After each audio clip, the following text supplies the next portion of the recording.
বিসমিল্লাহির রহমানির রহিম। উপস্থিত সাংবাদিক ভাইবৃন্দ এবং আপনাদের মাধ্যমে আমি দেশবাসীকেও বলতে চাচ্ছি, প্রথমে আমার সালাম, আসসালামু আলাইকুম। আপনারা জানেন আজকে রাষ্ট্রীয় শোক ঘোষণা করা হয়েছে। গতকালকে আনুমানিক 1টার পরে 1:13 একটা আমাদের জঙ্গি বিমান প্রশিক্ষণ করার সময় বিধ্বস্ত হয়েছে রানওয়ের খুব নিকটে, এবং সেই ক্র্যাশ সাইটটা ছিল মাইলস্টোন স্কুলের একটা বিল্ডিংয়ে, যেখানে আমরা অনেক কোমলমতি ছাত্রছাত্রী এবং শিশুসহ অন্যান্য শিক্ষক এবং অনেকের আমরা নিহত হয়েছেন। প্রথমে আমি তাদের আত্মার মাগফিরাত কামনা করছি। এছাড়াও অনেকেই আহত হয়েছেন এবং তারা বিভিন্ন হাসপাতালে চিকিৎসাধীন আছেন। আমি এখানে আসার আগেই সিএমএইচে দেখে এসেছি। ওয়ার্ড ইউনিটে যাবো ইনশাল্লাহ একটু পরে, অন্যান্য জায়গাও যাওয়ার ইচ্ছা আছে। সবাই চিকিৎসাধীন আছে এবং যারা যারা ওখানে ছিল তাদেরকে আমরা যত দ্রুত সম্ভব উদ্ধার করে এবং হেলিকপ্টার ব্যবহার করে এবং ফার্স্ট রেসপন্ডার হিসেবে সেনাবাহিনী এবং বিমান বাহিনীর উদ্ধার কর্মীরা গিয়েছিল, সাথে ফায়ার ব্রিগেড, অন্যান্য যারা ছিল সবাই তাতে রেসপন্ড করেছিল এবং আমরা যত দ্রুততম সময়ের মধ্যে সম্ভব আমরা তাড়াতাড়ি তাদেরকে এনে চিকিৎসা দেওয়ার ব্যবস্থা করেছি। এছাড়াও আমি নিহত এবং আহত সবার শোক সন্তপ্ত পরিবারের প্রতি আমার আন্তরিক সমবেদনা জানাচ্ছি আপনাদের মাধ্যমে।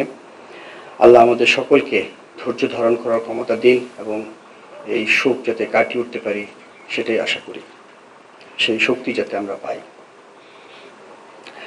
পাইলট আপনারা জানেন, অনেক মিডিয়াতে অলরেডি এসছে, আপনারা দেখেছেন যে পাইলট যখন বিমানটা তার নিয়ন্ত্রণের বাইরে চলে যাচ্ছিল, সে তার সর্বোপরি চেষ্টা করেছে বিমানটাকে একটি খালি জায়গায়, বিশেষ করে ওই মাঠটাই পেয়েছিল যেখানে সে নামানোর চেষ্টা করেছিল, কিন্তু তারপরেও তার শেষ চেষ্টা সফল হয়নি বলবো, কারণ বিমানটা আছে পড়েছিল ওই বিল্ডিংয়ের উপরে।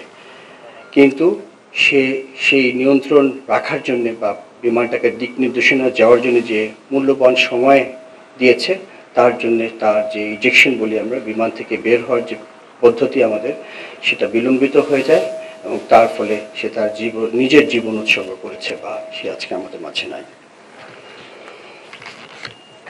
এই জন্য আমি একটু আগে আমরা তার ফিউনারাল প্যারেড বা জানাজা করলাম। আমি তার আত্মার মাগফিরাত কামনা করছি আবার, এবং তার শোক সন্তপ্ত পরিবারের প্রতি আমার গভীর সমবেদনা জানাচ্ছি। আপনারা অলরেডি দেখেছেন গতকালকে থেকেই দেশের এই বিপদের সময় আমাদের মাননীয় প্রধান উপদেষ্টা, অন্যান্য উপদেষ্টাবৃন্দ, বিভিন্ন রাজনৈতিক দলের নেতৃবৃন্দ, আইন শৃঙ্খলা বাহিনী, চিকিৎসকবৃন্দ, ফায়ার সার্ভিস, স্বেচ্ছাসেবী, বিভিন্ন সেবা প্রদানকারী সংস্থা, সাধারণ ছাত্র, শিক্ষক ও সাধারণ জনগণ কাঁধে কাঁধ মিলিয়ে পরিস্থিতি মোকাবেলা করেছে। এই ধরনের যখন আমরা ঐক্যবদ্ধভাবে কাজ করি, তখনই আমরা বুঝতে পারি যে আমাদের যে কোনো ধরনের বিপদে আসলে আমরা কতটা ঐক্যবদ্ধ হতে পারি, এবং সুন্দরভাবে কালকে আমরা সবাই মিলে কাজ করেছি এবং উদ্ধার করতে সক্ষম হয়েছি। অবশ্যই সেনাবাহিনী এবং বিমান বাহিনী প্রথম দিকে গিয়েছিল এবং তারা তাদের বিশেষ উদ্ধারকারী যেসব যন্ত্রপাতি আছে, বিমান বাহিনীর হেলিকপ্টারের মাধ্যমে তারা ফার্স্ট রেসপন্ডার হিসেবে সমস্ত আহতদেরকে এবং নিহতদেরকেও নিয়ে এসেছিল ওখান থেকে। আমি আপনাদেরকে জানাতে চাই যে সরকার বা আমাদের মাননীয় প্রধান উপদেষ্টা প্রথমেই বলেছেন যে এদের যারা যারা আহত হয়েছে তাদের সুচিকিৎসার বন্দোবস্ত করতে হবে, এবং সে ব্যাপারে তাদের কাছ থেকে আমরা সম্পূর্ণ আশ্বাস পাচ্ছি। ইনশাআল্লাহ সমস্ত ধরনের চিকিৎসার ব্যবস্থা তাদের করা হবে। সরকারের পাশাপাশি বিমান বাহিনীও সবসময় হতাহতের পাশে থাকবে এবং থাকছে। আহতদের সুচিকিৎসা নিশ্চিত করতে যা যা করণীয় আমরা সব কিছু করব। ইতিমধ্যেই গতকালকে আমরা একটি উচ্চ পর্যায়ের তদন্ত টিম গঠন করে দিয়েছি। তারা অতি শীঘ্রই এই তদন্ত করে যে কী ঘটনা ঘটেছিল এবং তার ভিত্তিতে আমরা ভবিষ্যতে যদি কোনো কিছু ভুল ত্রুটি থাকে তার অবশ্যই ব্যবস্থা নিব। আপনাদের মাধ্যমে আমি দেশবাসীকে একটা বিশেষ অনুরোধ করতে চাই, সেটা খুব জরুরি আমার জন্য আপনাদের মাধ্যমে বলা। সেটা হচ্ছে, দয়া করে আপনারা দেশের এই বিপদের সময় সোশ্যাল মিডিয়ার বিভিন্ন গুজব, মিস ইনফরমেশনে কান দেবেন না একটি শক্তিশালী বিমান বাহিনী দেশের স্বাধীনতা ও সার্বভৌমত্বের জন্য অপরিহার্য। দয়া করে গুজব ছড়িয়ে দেশের সার্বভৌমত্বের এই মনোবলকে দুর্বল করে দেবেন না। এই মর্মান্তিক দুর্ঘটনায় আপনাদের সবার মতো আমারও হৃদয় ভেঙে গেছে। আপনারা জানেন যে আমি মাত্র সফরে বেরিয়েছিলাম, একটা জরুরি সফর ছিল। আমি ওই বিমানবন্দর থেকেই সরাসরি ফিরে এসেছি আজকে সকালে। যখন সংবাদ পেয়েছি আমার বাকরুদ্ধ হয়ে গিয়েছিলাম যে অনেক দুর্ঘটনাই হয়েছে সারা বিশ্বে বিমান বাহিনীতে, বা বিমান দুর্ঘটনা আমরা জানি হইতেই পারে, কিন্তু এই ধরনের একটা হয়েছিল কিছুদিন আগে আমাদের প্রতিবেশী দেশে, যেখানে জনগণ অনেক মৃত্যুবরণ করেছে। আজকে গতকালকে আমাদের দেশে একটা হয়েছে। সেই ধরনের দুর্ঘটনা খুব সচরাচর হয় না। এটা আমাদের জন্য খুবই দুঃখজনক, কিন্তু একটা কথা বলতেই হয়, যখন দুর্ঘটনা হয় সেটা আল্লাহ জানেন কেন, ভালো মন্দ কি আছে এটার ভিতরে। তবে যে অপূরণীয় ক্ষতি হয়ে গিয়েছে সেটা রিকভার করাই হবে আমাদের মূল কাজ। বা যদিও জানি এটা কোনোভাবেই পারিবারিকভাবে আমরা সম্ভব করতে পারবো না, বাট আমি যেটা বলেছি বারবার যে আমরা তাদের পাশে থাকবো। আমরা সম্মিলিতভাবে অনেকেরই কষ্ট কিছুটা হলেও লাঘব করতে সক্ষম হব ইনশাল্লাহ। আহতের সুচিকিৎসা এটাই এখন আমার মনে হয় সবচেয়ে জরুরি। যারা আমাদের মাঝে এখনো অসুস্থ হয়ে আছেন বা আহত হয়ে আছেন, তাদেরকে আমরা সর্বাত্মক চিকিৎসা প্রদান করব এবং তারা যাতে সম্পূর্ণভাবে সুস্থ হয়, সেটাই আমাদের মূল লক্ষ্য। এই বিষয়ে আমি আপনাদের সকলেরও বা যারা আছেন সবার সহযোগিতা কামনা করছি।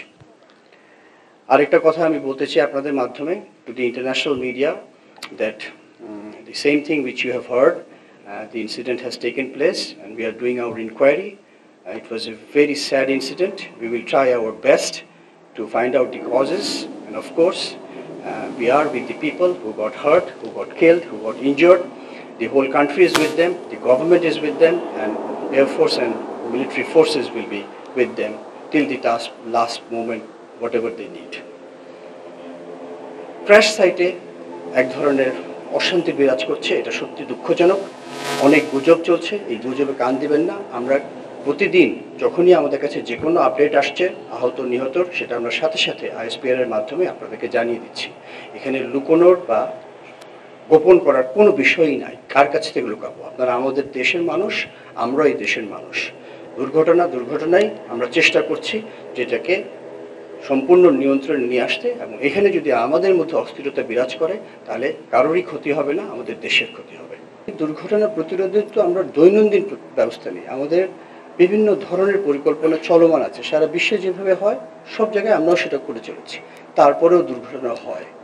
আপনি উন্নত বিশ্বেও দেখবেন বড় বড় যেটা অত্যাধুনিক জঙ্গি বিমান আছে সেগুলিও দুর্ঘটনায় পতিত হয়। কিছুদিন আগে F-35 এর মতো জঙ্গি বিমানও দুর্ঘটনায় পতিত হয়েছে। তো সেটা তো কেউ গ্যারান্টি দিবে না, বাট আমরা অবশ্যই এই দুর্ঘটনা থেকে শিক্ষা নেব এবং ভবিষ্যতে এটার প্রতিকার করবো ইনশাআল্লাহ। বিমান সাধারণত সহজে পুরানো হয় না, প্রত্যেকটা বিমানের একটা লাইফ টাইম আছে। সো এই বিমানগুলি প্রায় 30 বছর পর্যন্ত লাইফ সাইকেল। সো 1 যুগ 2 যুগ কোনো ব্যাপার না। ব্যাপারটা হচ্ছে আমরা এটাকে ঠিকমতো রক্ষণাবেক্ষণ করতে পারছি কিনা।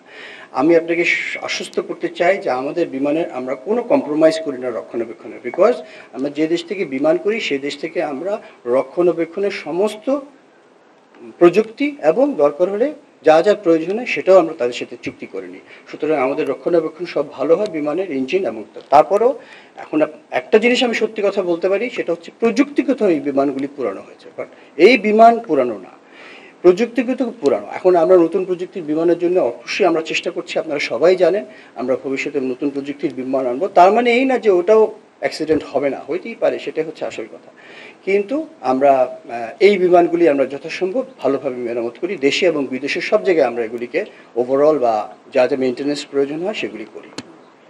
আমি এই মুহূর্তে ইউনিফর্ম পার্সনের মধ্যে senior most airman in this country, তো আমি নিজেও এখনো শিওর না ফার্স্ট অফ অল, এবং তদন্তের আগে আমার নিজস্ব কোনো ধারণা এখন বলাও ঠিক হবে না।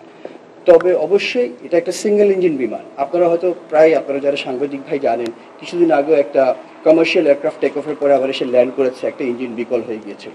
তো আমাদের এই বিমানগুলিতে একটাই ইঞ্জিন, সো ইঞ্জিনের অনেক টেকনিক্যাল প্রবলেম হতে পারে, শুধু যে পাখি আঘাত হতে পারে, অন্য কিছু হতে পারে। তো ওই শেষ মুহূর্তে এত কম সময় ছিল যেগুলি আমরা এখন অনেক কিছু বলতে পারতাম যদি আজকে বিমানটা অক্ষত থাকতো অথবা পাইলট আমাদের সাথে থাকতো, কিন্তু এই দুজনের একটাও নাই আমাদের কাছে। তো এটা তদন্ত করতে একটু সময় লাগবে, ওই পর্যন্ত আপনাদের ধৈর্য ধরতে হবে। সামাজিক যোগাযোগ মাধ্যমে বিশ্বাস করেন না, এটা আমার সবার প্রতি অনুরোধ। আবার বলছি, ইঞ্জিনও আমরা আরও বেশি কেয়ারফুল, বিকজ আমার পাইলটের একটা বিমানে একটা ইঞ্জিন, সো আমরা ইঞ্জিন নিয়ে কখনোই কম্প্রোমাইজ করি না। এটা প্রযুক্তিগতভাবে পুরানো, কিন্তু এই প্লেনের যত ঘন্টা থাকার কথা ওই ইঞ্জিনের তত ঘন্টা, 1 ঘন্টাও বেশি আমরা ফ্লাইং করি না, এবং এটা যা যা রিপেয়ার করার কথা সেটা আমরা সম্পূর্ণভাবে করি। সো এই ব্যাপারে আমাদের কোনো সন্দেহ নাই মনে যে প্লেনটার কোনো। তারপরে ওই যে বললো একদম বিকল যখন হবে সেটা বলে কয়ে হয় না, সেটা কখন হবে সেটা আমরা বলতে পারি না। তো সেদিক থেকে আমার কোনো মানে আমার মনে কোনো নাই যে আমরা কোনো কম্প্রোমাইজ করছি, এটা আমি 100% শিওর। আপনারা আমার চেয়ে ভালো জানেন যে আমাদের তো এই বিমানবন্দরে একসময় চলে যাওয়ার কথা ছিল কোথাও।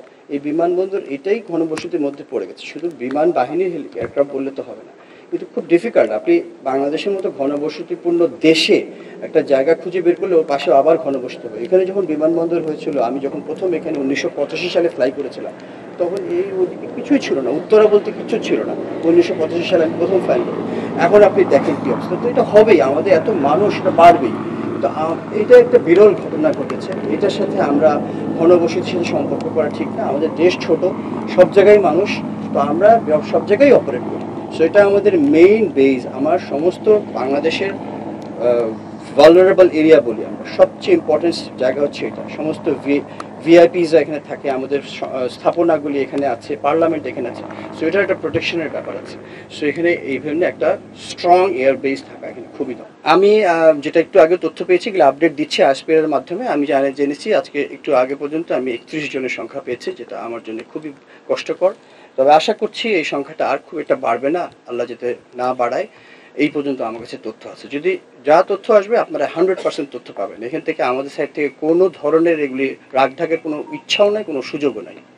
উদ্ধারকারী কার্যক্রম করেছে যারা, তাদের অনেকেই হালকাভাবে আহত হয়েছেন, যারা ডাইরেক্ট ইম্প্যাক্টে হয়নি। বাট ছাত্র ছাড়াও আমি জানি কিছু শিক্ষক এবং অন্যান্য যারা অফিস কর্মী ছিল, যেমন আমি দেখে এসেছি ওখানকার প্রিন্সিপালের পিএস বা সেক্রেটারি, এখানে অনেকেই আহত হয়েছেন। তবে বেশিরভাগই আমার মনে হয় ছাত্ররাই বেশি আহত হয়েছে, কারণ তারাই তো বেশিরভাগ ক্লাসে ছিল এই সময়টাতে। ধন্যবাদ স্যার, অনেক ধন্যবাদ। আমি সংখ্যা তো বললাম 106 এরকম একটা নাম্বার পাচ্ছি আমি। অনেক ধন্যবাদ।